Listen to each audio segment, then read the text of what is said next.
Bom dia, eu sou Mônica Aniceto, professora da Rede Municipal do Rio de Janeiro. Estou aqui para falar sobre a experiência da minha escola, Escola Municipal Embaixador Barros Hurtado, em língua portuguesa. Uma escola que tem como objetivo promover uma educação antirracista. Quero falar aqui com meus pares de língua portuguesa, que eu sei que sobre os nossos ombros está o IDEB, sobre os nossos ombros está a Prova Rio, para quem é do Rio de Janeiro, e a gente precisa dar conta das habilidades e competências, porque os alunos precisam saber as habilidades e as competências que vão cair na prova. O que eu descobri, lendo a BNCC, é que a gente pode fazer isso e ainda assim ter uma educação antirracista. Eu vou falar basicamente do mês de agosto, que foi o texto dissertativo e argumentativo, e a gente usou a oralidade para falar sobre isso. E aí a BNCC nos embasa quando ela fala compreensão de textos orais, compreender a escuta ativa voltada para relações ao contexto de produção de textos. Isso aí já embasa a gente. E as habilidades, eu vou falando conforme eu for falando sobre essa aula, esse mês de aula, né? Que a gente falou sobre bullying, bullying ou racismo, foi um tema do seminário, e outro tema foi sobre intolerância religiosa. A turma foi dividida em grupos, e esses dois grupos, e vou falar só desses dois grupos, um falou sobre bullying e racismo, e todos os grupos, eles tinham que fazer introdução. No desenvolvimento, eles tinham que colocar dados históricos, dados estatísticos, argumentos de autoridade e citação, que são as estratégias argumentativas na oralidade. Foi possível fazer com que esses alunos conseguissem perceber o uso das adjetivas, das orações subordinadas adjetivas. Foi possível, dentro desse mês de agosto, fazer com que os alunos estudassem não só a importância das adjetivas, mas por que usou essa palavra e não essa palavra, a escolha da palavra que vai ser usada na oralidade, nos textos que foram lidos, a escolha do léxico, por que usou isso e não usou isso. Então, diferenciar bullying de racismo, eles viram um vídeo da professora Benida Brits, e ela fala que o bullying descaracteriza, o racismo desumaniza. Na apresentação, teve um testemunho, porque eles falaram assim: professora, eu estudei que pode haver testemunho num texto dissertativo argumentativo, e eu deixei que a menina falasse que ela sofreu racismo. E ela só entendeu que era racismo quando ela estava estudando, diferenciando bullying de racismo. E aí, quando ela diferenciou o bullying de racismo, que a menina chamou ela de carvão e disse que estava brincando, ela falou: ela me desumanizou, porque carvão não é gente, eu nem sou gente, eu sou carvão. Quando a gente tem essa percepção de um aluno e de um grupo todo, fez-se aí o nosso discurso de criar pessoas com consciência crítica. E aí, tudo embasado na BNCC, né? Eu vou falar aqui algumas habilidades e talvez apareça para vocês.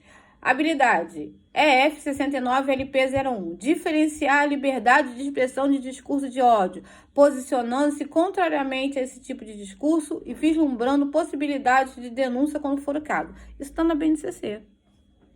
Identificar e analisar posicionamentos defendidos e refutados na escuta de interação polêmicas em entrevistas, discussões e debates televisiva, em sala de aula, em redes sociais, entre outros, e se posicionar frente a eles.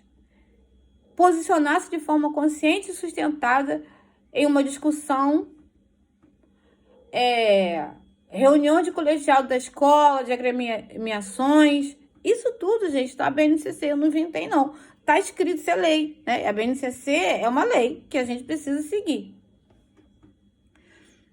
Então, quando você faz um seminário em que a criança, em que esse adolescente consegue perceber, eu tenho uma fala que é minha, que é treino o ouvido para escutar e quando ler, entender que aquela adversativa vai introduzir um racismo, vai introduzir um bullying, que as concessivas vão introduzir alguma questão polêmica, muitas vezes, o que a pessoa quer falar, o que a pessoa quer falar tá depois da oposição. As concessivas, ela atenuam, mas dão a informação.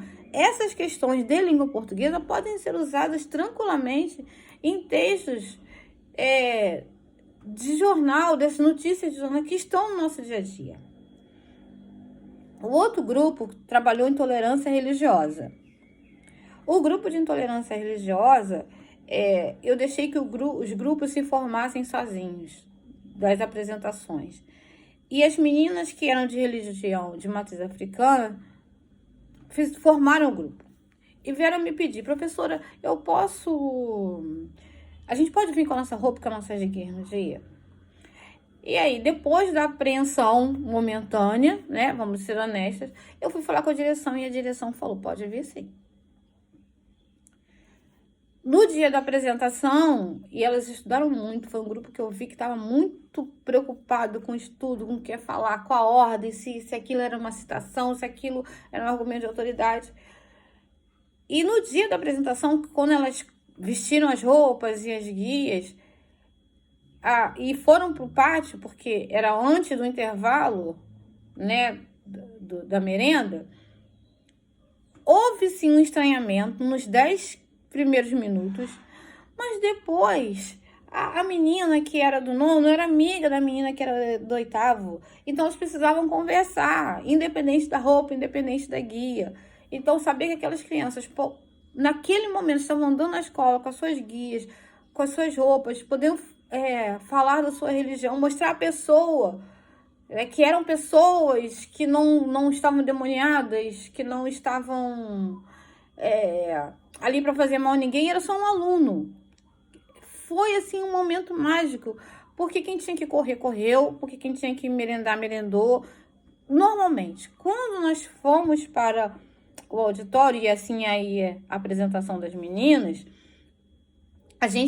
elas fizeram direitinho, introdução, desenvolvimento. A conclusão, eu pedi para esse grupo deixar que a conclusão a gente ia trazer um argumento de autoridade. E aí eu convidei a dona Conceição de Lissá e convidei um pastor evangélico. O pastor evangélico apresentou a dona Conceição de Lissá, né, deu o currículo da dona Lissá, e a dona Conceição de Lissá fez a conclusão, né, a defesa fechou a tese. Em nenhum momento, quem estava apresentando esqueceu que aquilo valia nota, esqueceu que aquilo ali era uma apresentação. Quem esqueceu fomos nós, os professores que estávamos do lado de cá. Nós esquecemos, nós nos emocionamos, porque a gente sabia que ali a gente estava, de algum modo, quebrando alguns paradigmas daquelas crianças. As nossas crianças, 70% se autodeclaram pretos e pardos. E também temos muitas crianças, a gente não tem dados estatísticos sobre isso, mas a gente sabe que muitas crianças frequentam igrejas pentecostais, neopentecostais. Então, aquele momento serviu para aquelas crianças que assistiram à palestra. Eu estou numa escola que tem um auditório que cabe em 150 pessoas, então não foram todos os alunos que desceram. A diretora deu preferência para quem está saindo da escola, então deu preferência para o oitavo, para o nono, e uma turma do sétimo. Mas naquele momento, além de uma aula de língua portuguesa, de um seminário apresentado, valendo nota, com critérios, aconteceu ali o que a gente sonha, que é formar cidadãos críticos para o lado de fora dos muros da escola. habilidades e competências que eles precisam saber no texto, precisam reconhecer no texto para que façam a prova da prefeitura, para que façam a prova do Pedro II, para que façam a prova do Cefet. Eu estou falando especificamente do nono ano, do oitavo e do nono, que fazem as provas externas. Eu estou aqui falando de possibilidades. É simples? Não, não é simples. Mas existem possibilidades reais, baseadas na lei. A gente tem a BNCC, a gente tem a 10.639, que nos dão embasamento para que a gente possa falar sobre racismo, diferenciar racismo de bullying, para que a gente possa falar de intolerância religiosa dentro do espaço escolar. Tá bom? O tempo é curto. Muito obrigada.